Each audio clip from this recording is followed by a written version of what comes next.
Gold, trusted gold buyers. మీరు తాకట్టు పెట్టిన బంగారాన్ని విడిపించి ఈ రోజు ఉన్న మార్కెట్ ధరకు కొనబడను.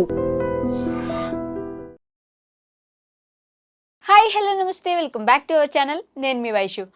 పెళ్ళిళ్ళు ఈ మధ్య కాలంలో కొంతమంది ఎందుకంత దుబారా ఖర్చుని రిజిస్టర్ మ్యారేజ్ చేసుకుంటే, ఇంకొంతమంది ఒక్కసారే చేసుకుంటాం లైఫ్ టైంలో, మళ్ళీ ఎప్పుడు రావు కదా అంత అని చెప్పి అంగరంగ వైభవంగా ఎక్కడ లేని డబ్బంతా తీసుకొచ్చి, ఇంకా కుదిరితే అప్పులు చేసి మరి వరకట్నం అంటే మన కట్నం ఎంత ఇస్తాం అంత ఇస్తాం అని చెప్పేసి గ్రాండ్గా పెళ్ళిళ్ళు చేసుకుంటున్నారు.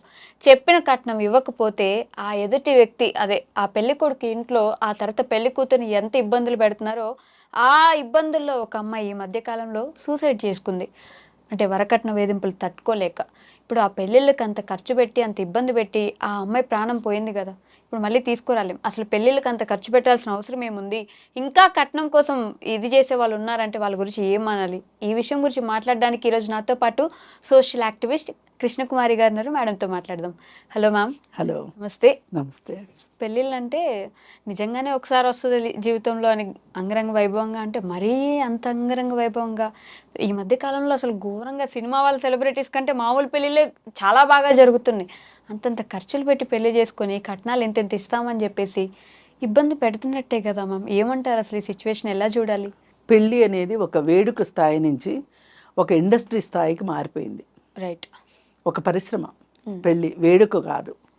అంటే ఈ స్థితికి తీసుకొచ్చిన వాళ్ళల్లో మహానుభావులు మొదటిగా మాట్లాడుకుంటే జయలలిత దగ్గర నుంచి, జయలలిత ఇంట్లో పెళ్ళి అతి ఖరీదైన పెళ్ళి. ఆ తర్వాత గాలి జనార్దన్ రెడ్డి, అలాగే ఆ తర్వాత అంబానీ చేశాడు ఈ మధ్య కాలంలో. ఇలాంటి పెళ్ళిళ్ళు చూస్తుంటే మనకేమనిపిస్తుంది అంటే, అసలు నిజంగా ఈ పెళ్ళికి ఇంత ఖర్చు అయింది కదా, ఇన్ని డబ్బులు వీళ్ళకి ఎలా వచ్చాయి అనే ఒక ఆలోచన ఎవరికైనా వస్తుంది. ఒక సగటు మానవుడు, సగటు మనిషి ఇలా పెళ్ళి చెయ్యాలి అంటే కుదురుతుందా అని ఆలోచించే పరిస్థితి. అలాగే ఒక మధ్యతరగతి వాళ్ళు పెళ్ళి చేసిన తర్వాత, పెళ్ళి చేసినంతసేపు ఏం అర్థం కాదు. పెళ్ళి అయిపోయిన తర్వాత కొన్ని సెటిల్ చేయాల్సినవి ఉంటాయి. వంట వాళ్ళకి డబ్బులు ఇచ్చేది, డెకరేషన్ వాళ్ళకి డబ్బులు ఇచ్చేది, ఫోటోలు వాళ్ళకి డబ్బులు ఇచ్చేది, లేదు మనం ఒక బస్సు హైర్ చేసుకుంటే దానికి డబ్బులు ఇచ్చేది. ఇలా పెళ్ళి అయిన వెంటనే ఒకళ్ళ తర్వాత ఒకళ్ళు వస్తూ ఉంటారు ఇంటికి. మగ పెళ్లి వారికైనా ఆడపెళ్లి వారికైనా వాళ్ళందరికీ మనం వాయిదాలు పెట్టుకోకుండా డబ్బులు ఇవ్వగలిగే పరిస్థితిలో ఉన్నామా అంటే ఖర్చు పెట్టే ముందు ఒక్కసారి ఆలోచించుకోవాలి. ఇప్పుడు ఈ పెళ్ళికి ఎంత ఖర్చు అవుతుంది, అసలు ఈ డబ్బులు ఎక్కడి నుంచి వస్తున్నాయి, అసలు నిజంగా మన దగ్గర ఈ డబ్బులు ఉన్నాయా లేవా, ఒకవేళ లేకపోతే ఏంటి పరిస్థితి, ఇలా రకరకాలుగా ఆలోచించి మాత్రమే ఖర్చు పెట్టుకోవాలి తప్పితే అనవసరమైన ఆడంబరాలకి పోయి వాళ్ళు చేశారని వీళ్ళు చేశారని, ఇందాక మీరు అన్నట్లు జీవితంలో ఒక్కసారి వచ్చే వేడుకే కదా అని చేసుకుంటే అప్పుల పాలైతే. ఇప్పుడు ఒక మధ్యతరగతి యువకుడు పెళ్లి చేసుకున్నాడు అనుకోండి, అతను పెళ్ళికి అప్పు చేశాడు అనుకోండి, పెళ్ళి అయిన తర్వాత ఒక 2-3 ఏళ్ళు పడుతుంది ఈ అప్పులు తీర్చుకుంటానికి. ఈలోపు పిల్లలు వచ్చేస్తారు.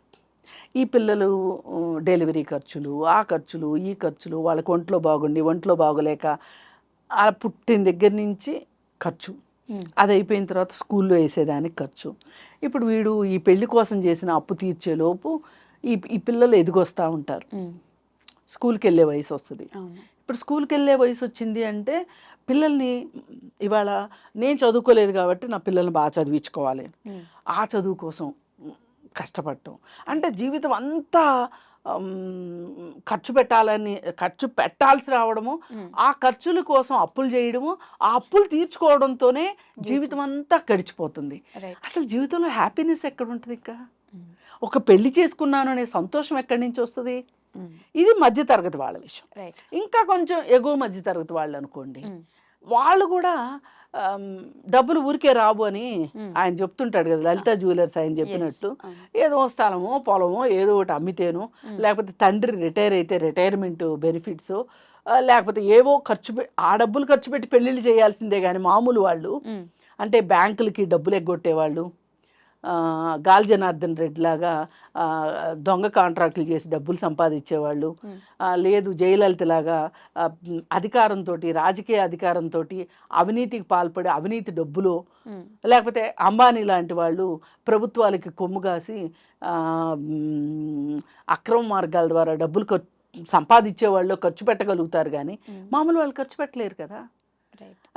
అయినా కానీ వీళ్ళు ఏం చేస్తారు అంటే వాళ్ళ చుట్టాల్లో ఒక స్థాయి మనుషులు చూసుకుంటారు, చూసుకుని మొన్న వాళ్ళు చేశారు కదా దానికంటే బాగా చేయాలి, ఆ పెళ్లిలో వాళ్ళు 25 రకాలు పెట్టారు, మనం 30 రకాలు పెట్టాలి, వాళ్ళు డెకరేషన్కి 5 లక్షలు ఖర్చు పెట్టారు, మనం 7 లక్షలు ఖర్చు పెట్టాలి, వాళ్ళకంటే కొంచెం ఎక్కువ చేయాలి.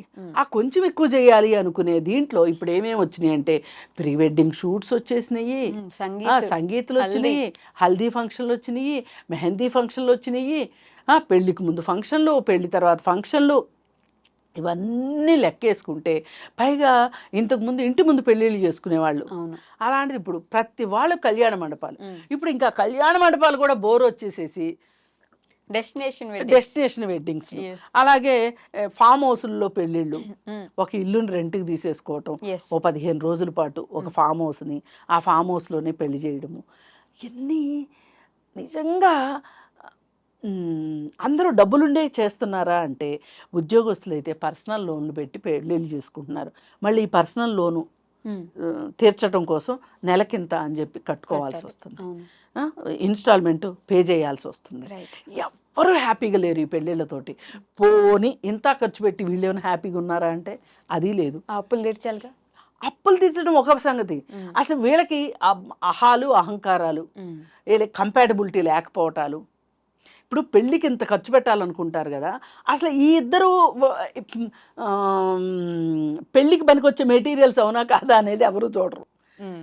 ప్రీ మ్యారిటల్ కౌన్సిలింగ్ తీసుకోండి, అసలు మీరు ఈ పెళ్ళికి సెట్ అవుతారా లేదా, జాతకాలు కలుస్తున్నాయా లేదా అనేది కాదు, ఇవాళ కలవాల్సినవి రెండే, హెల్త్ పరంగా ఇద్దరు బాగున్నారా లేదా, అబద్ధాలు లేకుండా ఈ పెళ్లి జరుగుతుందా లేదా, అలాగే వీళ్ళిద్దరు మనస్తత్వాలు కలుస్తాయా లేదా అనేది ఈ 3 చూడాలి. ఆ అబ్బాయి ఉద్యోగం చేస్తున్నాడు అంటే ఖచ్చితంగా పే స్లిప్లు చూపించాల్సిందే, అలాగే ఆరోగ్యం బాగుందా లేదా అంటే హెల్త్ టెస్టులు చేయించుకోవాల్సిందే. ఇవన్నీ అంటే అమ్మాయికి మినహాయింపులు ఉన్నాయని కాదు, అమ్మాయి ఉద్యోగం చేస్తుంటే కూడా అమ్మాయి పే స్లిప్లు చూపించాల్సిందే, అలాగే ఈ అమ్మాయి హెల్త్ రికార్డు ఇవ్వాల్సిందే, అలాగే వీళ్ళిద్దరూ కలిసి ప్రీ మ్యారిటల్ కౌన్సిలింగ్కి వెళ్ళాల్సిందే. అయితే అప్పుడు అది పెళ్ళికి ఒక క్వాలిఫికేషను, అంతేగాని ఇవన్నీ వదిలేసి పెళ్ళికి ముందే ప్రీ వెడ్డింగ్ షూట్స్, అలాగే అవి శృతి మించి శృంగార యాత్రలు అయిపోవడము, ఇవన్నీ మనం చూస్తున్నాం. ఈ పెళ్ళిళ్ళలో ఆ పెళ్ళి జరిగే విధానం కూడా చాలా దరిద్రంగా చేసేసారు. ఇవాళ అసలు ఫోటోగ్రాఫర్లే పెళ్ళిళ్ళు చేసేస్తున్నారు, పంతుళ్ళు చేసే పెళ్లి కన్నా ఫోటోగ్రాఫర్లు చేసే పెళ్ళిళ్ళే ఎక్కువసేపు అవుతున్నాయి. అయితే ఇంత చేసిన తర్వాత వీళ్ళు బాగుంటున్నారా లేదా, ఇప్పుడు ఈ మహారాష్ట్రలో ఈ తాజా ఉదంతం ఇక్కడి నుంచే మొదలైంది. ఏంటి, మార్వాడి మండలి వాళ్ళు ఒక డెసిషన్ తీసుకున్నారు, ఎవ్వరూ కూడా ఖరీదైన పెళ్ళిళ్ళు చెయ్యొద్దు, పెళ్ళిళ్ళ కోసం డబ్బులు ఖర్చు పెట్టొద్దు, దుబారా చెయ్యొద్దు, ఆడంబరాలకు పోవద్దు, ఒక్కవేళ ఎవరన్నా అలా చేస్తే గనక మిమ్మల్ని ఆ మహారాష్ట్ర మండలి దగ్గర నుంచి మిమ్మల్ని పక్కన పెట్టేస్తాము అని చెప్పి ఈ నిర్ణయం తీసుకోవడానికి ఒక కారణం ఏంటి అంటే ఈ రీసెంట్గా ఒక అమ్మాయికి పెళ్లి చేస్తే ఆ అమ్మాయి వరకట్న వేధింపులకి అలాగే అత్తింటి ఆరళ్ళకి తట్టుకోలేక ఆ అమ్మాయి సూసైడ్ చేసుకుని చనిపోయింది. చనిపోతే వీళ్ళు ఇంత కష్టపడి తల్లిదండ్రులు కష్టార్జితం జీవితం అంతా కష్టపడిన డబ్బులతోటి పెళ్ళిళ్ళు చేస్తారు. ఒక్కొక్కసారి వాళ్ళ పిఎఫ్లు డ్రా చేస్తారా, లేకపోతే రిటైర్మెంట్ బెనిఫిట్స్తో చేస్తారా, లేకపోతే పెన్షన్ అమ్ముకుని చేస్తారా, పెళ్ళిళ్ళు చేస్తారు. అలాగే ఎంత కొంత పొలం ఉంటే పొలం అమ్మి చేస్తారు, ఇవన్నీ చేస్తారు. ఈ పెళ్లి చేయడం ఒక ఎత్తు, కానుకలు ఇవ్వడం ఒక ఎత్తు, కట్నాలు ఇవ్వడం ఒక ఎత్తు. మళ్ళీ అలాగే మగ పెళ్ళి వాళ్ళకి లాంఛనాలని వాళ్ళకి మర్యాదలు చేయటం కోసం అని చెప్పి దానికి డబ్బులు ఖర్చులు, ఇలా రకరకాలుగా ఖర్చులు పెట్టేయటం వల్ల అప్పుల పాలైపోతున్నారు. తీరా ఇంత చేసి అప్పుల పాలైతే అయిపోయాము, మన అమ్మాయి సంతోషం కోసం కదా మనం చేసాము అనుకుంటే అమ్మాయి కూడా సంతోషంగా లేదనుకోండి, ఇంక వీళ్ళు ఇంత చేసి ఉపయోగం ఏంటి చెప్పండి. ఇలా జరుగుతున్నాయి అన్నమాట. సంతోషంగా లేకపోవడం ఏంటి, అమ్మాయే లేదు, అమ్మాయి లేదు, అమ్మాయి లేకపోవడం తర్వాత ఫేజు. ఫస్ట్ అమ్మాయి సంతోషంగా లేదు. ఈ సంతోషంగా లేకపోయిన తరువాత ఏం జరుగుతుంది అంటే అది విడాకులు అవుతాయా, ఆత్మహత్య అవుతుందా, రెండిట్లో ఏదో ఒకటి అవుతుంది కదా, లేదు ఆ బాధలు భరించుకుంటూ ఉంటుందా. ఇవన్నీ చూసి అసలు కనీసం ఒక అమ్మాయికి పెళ్లి చేసిన తర్వాత ఆ పెళ్లి గనక ఫెయిల్ అయితే గనక, ఈ పెళ్ళికి ఎక్కువ డబ్బులు ఖర్చు పెట్టకపోతే గనక ఆ డబ్బులు ఆ అమ్మాయికి ఏదైనా స్వయం ఉపాధికో లేకపోతే దేనికో ఆ అమ్మాయికి ఒక జీవనాధారానికో ఆ డబ్బులు ఉపయోగించారనుకోండి, పెళ్లి వల్ల నష్టం జరిగినా కానీ ఈ డబ్బు ఉంటే ఎంతో కొంత ఆ అమ్మాయికి ఉపయోగకరంగా ఉంటుంది కదా అని ఆలోచించడం జరిగింది అని అనిపిస్తుంది.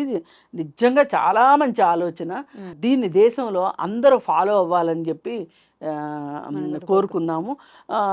చెడులోంచి మంచి చూడటం అంటే ఇదే. Right. Thank you so much. నమస్తే.